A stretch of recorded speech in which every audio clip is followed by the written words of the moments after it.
and welcome to Soul-Voyance. I'm your host, Selina, and on today's podcast, we have Harry Anton, actor and film star.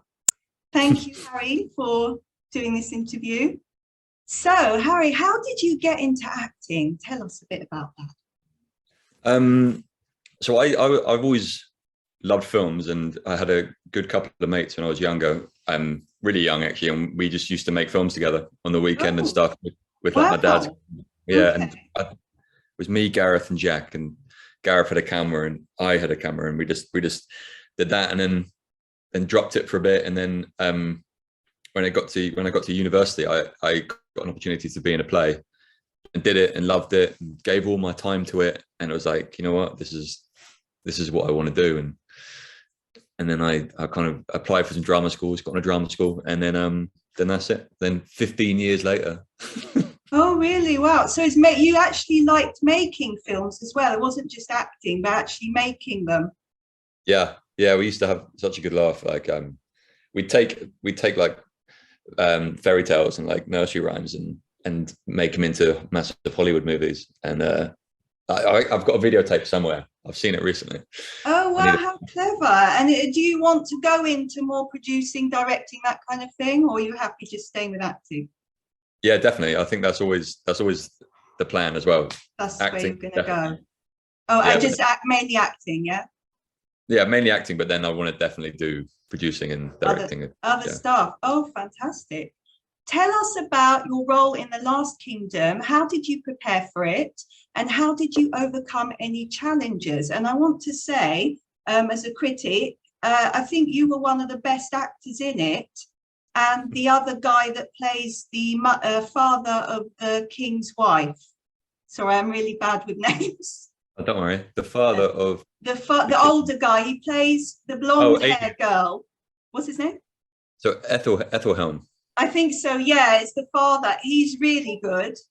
So it's me, and a lot of our scenes are together, aren't they? Really, I think so. But he's he's a bit Shakespearean, isn't he? Yeah, he's a great actor. You're very good. And the other guy was David Dawson, who I actually met by accident in Muswell Hill in a coffee shop 1 week before that event, and had a chat with him.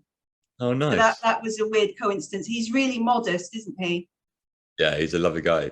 He's an amazing actor as well. Yeah, but really modest. Like, he doesn't, because some actors have big egos, and I've met all different celebrities and they've got very big egos, but he doesn't have an ego at all. So I think you three were the best actors in that. That's what I would say. Wow. That's really nice. Yes, so that's good. So tell us a bit about your role in that. How did you prepare? That's quite a tricky role you played there, wasn't it? Because you're not like that in real life. No. Because you're quite nasty in that role, right? How did you do that? How did you prepare? I normally play nasty. Like, I know, so that kind of stuff I didn't think about. But I had a long time, because when I got the part, I obviously worked in it and stuff. And then when we got to Budapest, I was in lockdown for 10 days. Gosh. And it was like, and I'd never had that long enough time to build a character and like think about it and like research it. And then the thing I might find most fun is when you watch films that influence your character. And I was just trying to piece them together a little bit, and then I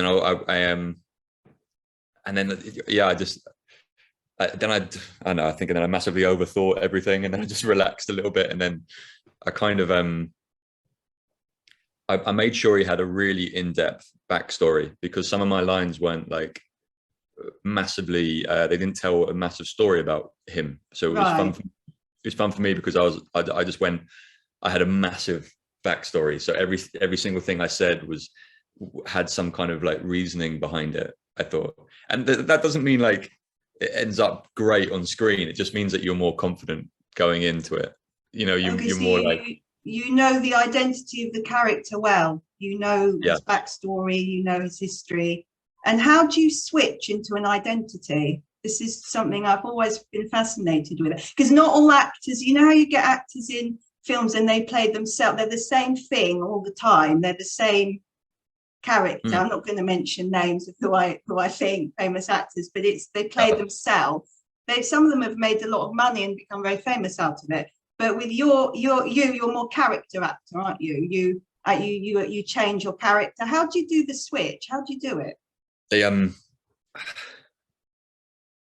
know. There's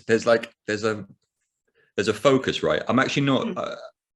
I'm not great at accents. So for me to do an accent. What? Sorry, can you say that again? I'm not great at accents. Oh, okay.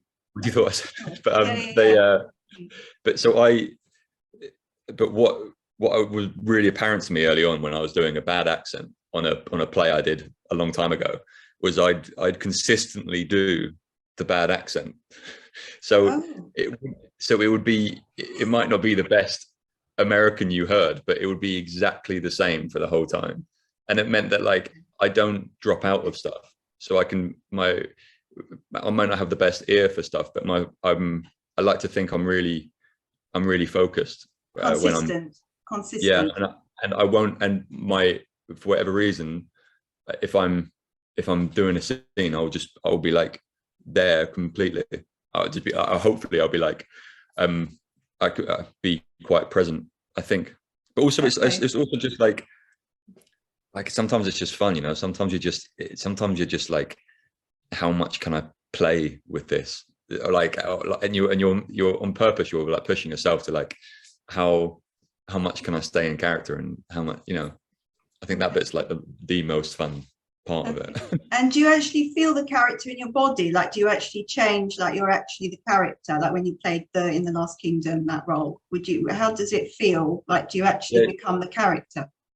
I think you just gradually you gradually change, and then you might do certain things that help feel your way into it a little bit. And the physicality thing is really important, because you sometimes you need little buttons to like get you in there. So I might need to do a little bit of a walk to kind of like body language and things. Okay. Yeah. And so then it's like, and then it's just reminding yourself where you are, but then you're not. I mean, I don't think you're there all the time, but there's moments when you can be really like, you can start thinking like them and stuff, I think, but not all the time, because I'd love it. I would love to get to that point where I'm completely like zoned in. But do you know who does that? There's an actor that does that. Do you know who that is? Daniel Day-Lewis. Yeah, that's how and he doesn't break the character. He's like that all the time on set until he leaves the set. Yeah, and then he's just an ordinary person, and that's why he's won 3 or 4 Oscars, hasn't he? Yeah, he's definitely like one of the best, one of the all time. I still have to make sure you have to be, there's still like, there's a balance on set, because it's nice to be friendly and to be yes, like, so sure. Yeah, and to take direction well, and to make sure you're like, you can be your character, but then also make sure there's like an element of like, thank you very much. You know what I mean? Okay. I think when you get to a point when you're like him, people will just respect his method, which is, I would as well, which is pretty amazing. Okay, so the challenges were, what was the challenges of your character, would you say? They physical stuff. Did you have training? Yeah, I one of the challenges was I wanted to put on weight for him. I wanted to be like bigger for him, and it was going quite well. But then when I got to Budapest, none of the gyms were open, so I had to get 2 like 10-liter bottles of water, and I bought about a 15-gram bag of sand. Okay, that's it was like and then I had this skipping rope, so I was just in my room, like not leaving my room, and just trying to get some kind of like workout from a bag of sand. You could do a fitness video, couldn't you? there's some. I took a picture of like how to build yourself up during lockdown. Yeah, that was so. Physically, that was a challenge, but mentally, it was actually like easy because of how much time I had. But physically, it was harder. Oh, okay. So it was in lockdown. Gosh, we're not in lockdown now, but that must have been quite challenging for you. Okay. Yeah, but I actually think it was a blessing for me to have the part, because it means I could just focus on that. It means I had a real yeah, it means I had something to focus on during the lockdown instead of Yeah, when there was other that's parts. good. Yeah, there's other parts of the lockdown, you know, which is quite, it was playing on your mind a little bit, I think. Ah, okay. Yeah, it's always good to keep busy during these lockdowns. Yeah. What was I going to say? So this character's launched you, hasn't it? Because you were not as well known, but you're becoming more well known. So it's launched you. So it's brilliant. Yeah, hopefully. I think it's been nice. Just sometimes, yeah, it's definitely like a bit a break for me in terms of like I haven't done anything. Great. Yeah, I haven't done anything like that. I hadn't had anything that big before. So yeah, it's been amazing. I've been really happy. Now is your time. Yeah, I see America for you actually. I see a few things. You know, I'm intuitive. Yeah, I saw that on your Instagram. Okay, Yeah, yeah, I I see like America. I got a few things for a few of them actually. I didn't tell them, but it's validations as well. I got Star Wars, and then I got all this before I looked at the that. Instagram. Are you in Star Wars or something? Yeah, but like it's like it's there was quite a lot of us. There was a lot of soldiers, and it was like it's just like a nice scene. It's not like Oh, a big. sure. Okay, yeah. No, it's interesting. I got that before, and You had that. you were there or something. It was when you were Yeah. on the panel. I got a few. Sorry. Sometimes. No, I think you'll go to America. I think you'll live in America for a while. Yeah. And I think you'll play a cop. It's like a vintage film, like 1970s. That would 1960s. No, it's not a film, it's a series. And it's like set in the 1970s. And you're like it's like a bent copper though. It's like a cop kind of thing. It's very action. That's coming in for you. So you won't believe me until it comes in. it's not that. I just like it's that just sounds like the absolute dream. If that landed on, I'd be Oh, like, okay. I don't know if that's the America though. I don't know if that's America, but I think that would be a big break for you. It would be like a lead. I've read for quite a few actors. I've got clients that are actors. And they always ask me what their what's roles coming? going to be. Yeah, so I think I think you will do well, actually, very well. It's interesting with actors because some of them do very well when they're young, like in their 20s, early 20s, and then they go, you don't see them. But then you get others that make it a bit later, 30s, 40s. So Yeah. interesting stuff. I think Tell us. Oh, sure, go ahead. Sorry. well, there's sometimes it's there's a famous stage actor called Anthony Sher, and his teachers were always like, you'll be successful when you're older because you'll grow into your body, and it'll be like wisdom as well. Yeah, and his characters definitely had wisdom. They just had it. He was a brilliant actor, but he didn't make sense as a 20-year-old. He made sense as a. You wouldn't know. I'm old, by the way. I'm a lot older than you. I look very young, but I'm actually. I'm not going to say what my age is. No, you definitely get wiser as you get older. Yeah, you create the identity. You know who you are.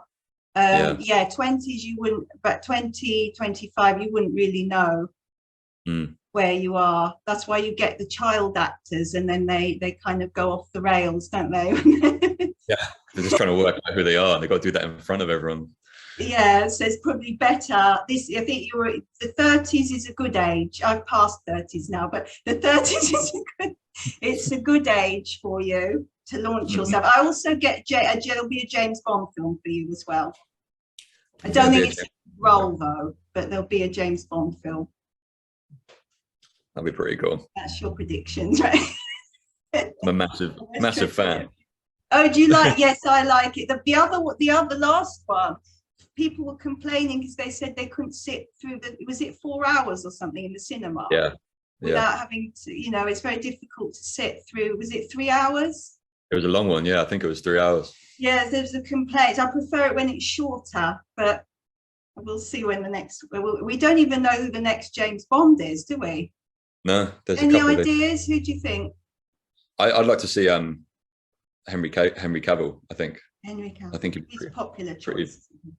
Yeah, I think that'd be enough. But I kind of, because it's been around for so long, I think Idris Elba would be really cool as well. He needs to have like weight, and he needs to be like sexy, and I think those two are both. Oh, okay. Okay. Yeah, there was a lot of different people they were speculating who's going to go on it. Yeah.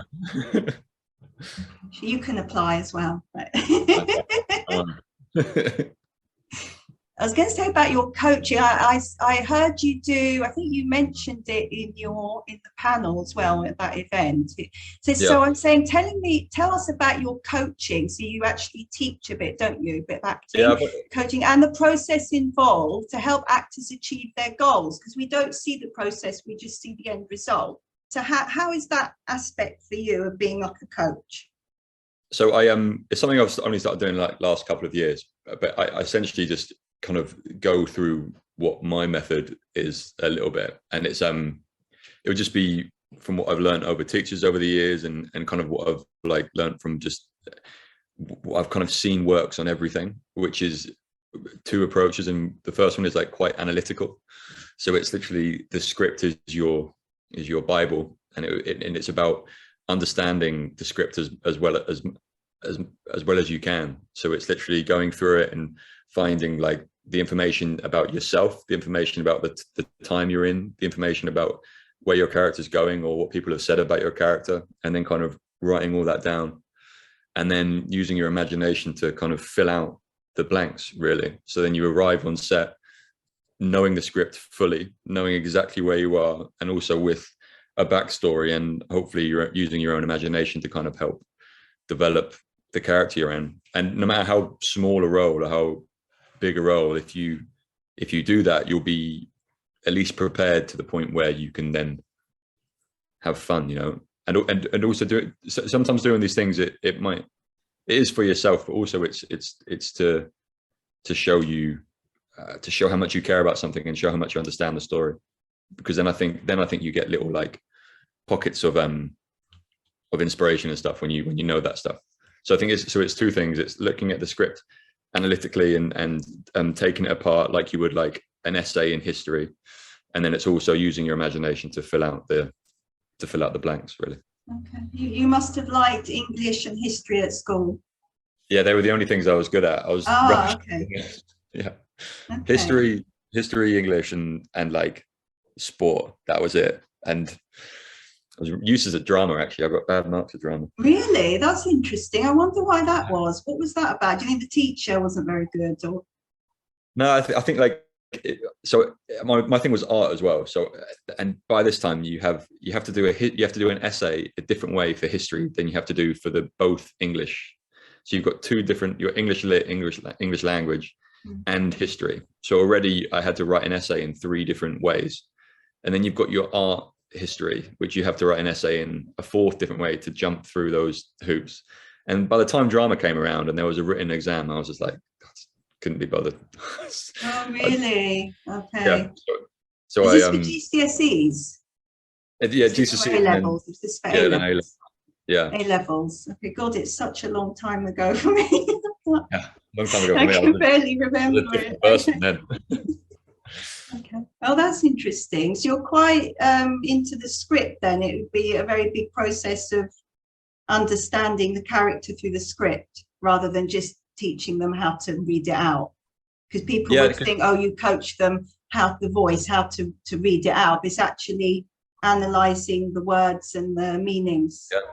Because a lot of people, no matter how you are on set or how you are as a director or how your method is, if you can back it up with a fact from the script, then it's hard to take away that choice that you've made. So if you're playing a character that like seems to be, I don't know, like sarcastic or evil or whatever, and he needs, and say he's 40 and he's been world weary and he's been in wars and stuff, maybe he would have like a gait, a bit lower gait. Maybe he would have a bit of a voice.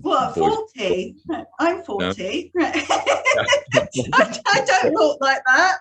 No, but I mean, so in the, say if you were 20 and you were playing this character who was 40, you know, he wouldn't have the voice of a young kid. He might have the voice of someone who's slightly older, worn by battle. Yeah. Okay. And if I'm talking about Bressel, I was like, for Bressel, he needed to be. I thought he was like one of those kids who was like born kind of around war, so he's been around it for 25 years. So he was older than he seemed. I think he was probably my age, but he would have appeared to be slightly older just because of how weathered he was, and all that was a mixture of the script and imagination kind of thing. He didn't smile much, did he?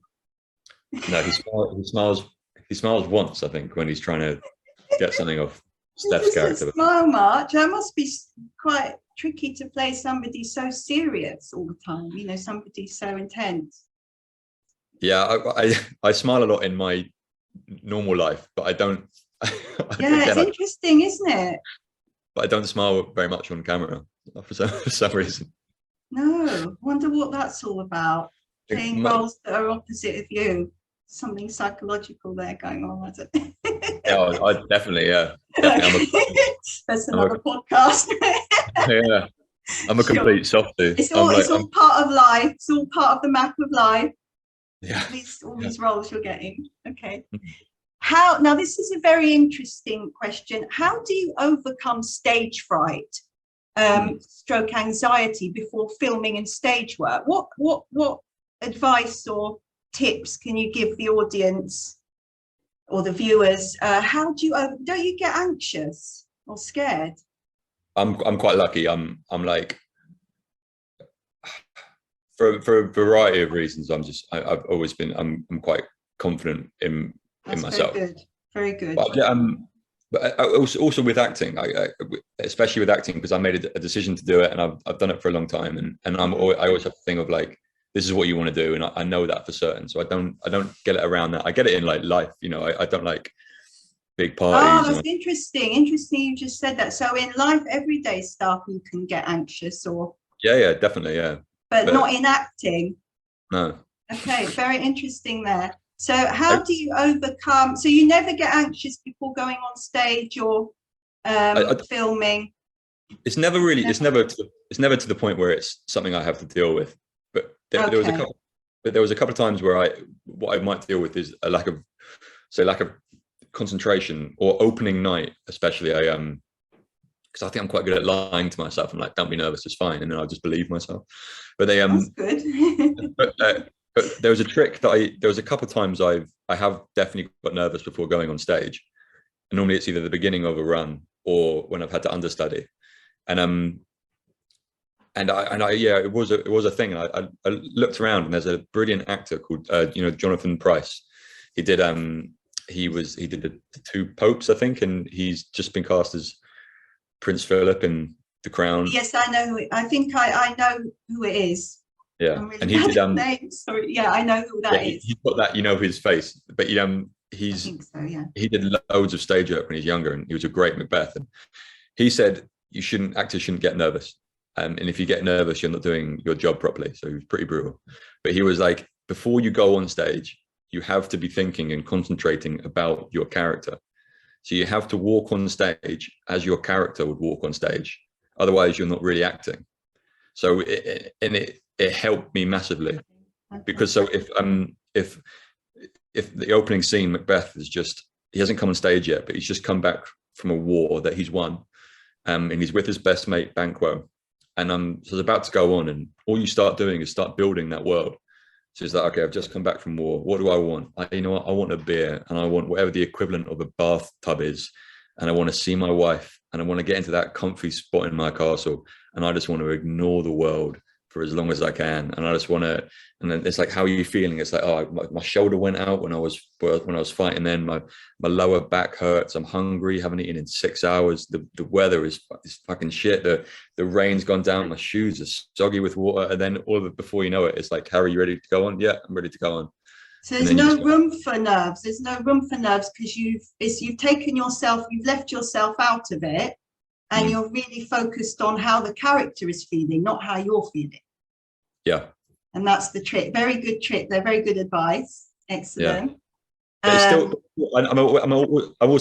aware that, like, and even for myself, you know, I've done that before, and there's been times where you still get nervous, but if you're focused, it will help, I think. And it will probably be a different kind of nerves. It will probably be an excitement kind of nerves. That's a really good point. Yeah, because that's also a good trick. Is going like, I'm not nervous, I'm excited. Knowledge is, I used to be a ballroom dancer, not now, but I still always get very anxious before competition. And my teacher said, knowledge is confidence. If you really know what you're doing, there's no point being anxious. Yours isn't dancing, yours would be for the character, but it's the same. It's very, knowledge very is confidence. Amazing. So acting can be quite competitive, though. I knew a lady, her son's an actor, but he had to give it up because he claimed it was to do with how he looked. He kept getting to the final two, and they'd always pick the better looking guy or the taller guy or the muscular guy, and because he's quite thin and small, and they won't pick him. Do you think it's competitive in that way? I know for women it is. I know younger women will get more work, or if you look younger, thinner. It's a very looks based business. Do you think can be competitive? Yeah, I think it's hopefully beginning to change a little bit. But yeah, I know. I know. I mean, I know. I was thinking about this the other day. I generally know 50 actors that are as like that should be making it that aren't. You know that are the same, that are better than me. That are like that work as hard as well. And it's not anything to do with you need to keep working, you work harder, or you need to be better. It's just luck.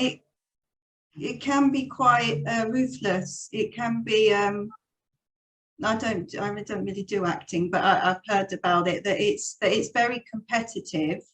Yeah, I'd say it's one of the most competitive, more competitive than modeling. I think it's very competitive, and it tends to be looks based or what they're looking for. But how does that have an impact? You just said you're quite secure in yourself, which is fantastic. But how does that have an impact on some actors if they're not feeling good in themselves, or that rejection thing, or comparing themselves to other actors? Like this son of this lady I knew, and he felt so insecure because they'd always pick the better looking, more muscular, taller guy for the lead role, and he's never made it, and he gave up in the end. And he's in his 30s. One of the big, someone said it to me a couple of years ago, and there's a couple of actors I still follow on Instagram that are like mates of mine who I did a play with 15 years ago, and they haven't necessarily had like a big level of success yet, but there's a couple who have dropped off, and there's a couple who haven't had that level of success but have kept at it. Okay. And it might not happen right now, but longevity is key. If you're a 21-year-old and you're like, you just, you know, it doesn't matter how you look in this metaphor I'm saying, but you have a casting, right? So you're 21-year-old casting, everyone comes out of drama school, and as a 21-year-old you've got thousands of people to compete with, and thousands of people that will drop off every single year. And all of a sudden, if you keep at it, if you keep the longevity going, you now get to 32, and now you're 32 and you've just shrunk your casting bubble because everyone else has dropped off and you've kept at it. Okay. Like as you get older and you get more experience, you're not gonna always be competing with more people. People start looking at your experience and start looking at how long you've kept at it, and I think that will have an impact. Yeah, and to do it for the right reasons, so not to chase fame, because a lot of I've got a few clients, singers, actors, and they're just obsessed with becoming famous. Whereas I think for you, it's more the creativity, and you're just enjoying it rather than chasing fame. Because I think it's the ones that chase fame that it's a letdown for them. Yeah, you know what I mean. It is obviously, and especially with singers, it's really singers is very difficult. Right. But it's linked so heavily to a certain aspect. If you're well known as a singer, it means that directly success, right? It's quite hard to distinguish between the two. But if you're an actor, you can get to a level of creativity and success without necessarily being massively well known, like recognized in the street. And I think that is probably that's the aim, right? Is to how good a work can you do while still having your, I don't know, your life as a certain way. But also I just know that I know that it is empty, right? It has to be about the characters you play. It just because I know that's the enjoyment of it, rather than the obsession with fame and being recognized, because they're two different things. Yeah, has to be. Okay. Oh, that's fantastic. Thank you so much, Harry, for this brilliant interview. And do you have any good projects lined up just before we go? I've got a couple. Hopefully, I'm still waiting on. I'm still waiting on to know for certain and stuff. But I'm like one or two. Yeah, hopefully. Exciting. That's brilliant. Thank you so much. Thank you. Take care of yourself. Bye. Bye. Bye.